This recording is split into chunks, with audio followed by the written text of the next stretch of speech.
നീ ഒന്ന് ക്ഷമിക്ക്. ചാന്ദിനി മോളെ. ഒട്ടും ക്ഷമയില്ലല്ലേ? ചാന്ദിനി, എന്താ കയ്യിരിക്കുന്ന താത്തു വെച്ച് ഇങ്ങോട്ട് വന്നേ. എന്താ നിങ്ങക്ക് വേണ്ടേ? എനിക്ക് നിന്നോട് കുറച്ച് സംസാരിക്കാനുണ്ട്. മോളെ ഇങ്ങോട്ട് നോക്കിയേ, ഞാൻ പറയുന്നൊന്ന് കേട്ടെ. സ്വസ്ഥമായിട്ടിരിക്കാൻ സമ്മതിക്കുന്നില്ല അല്ലേ? ശല്യം.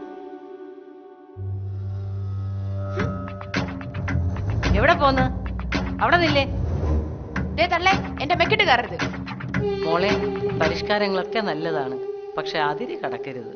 എന്തതിരാണ് ഞാൻ കടന്നത്? പരപുരുഷന് ചുംബനം കൊടുക്കുന്നതാണോ നിന്റെ പരിഷ്കാരം? ഈശ്വര, രവി ഇതെല്ലാം അറിഞ്ഞാൽ.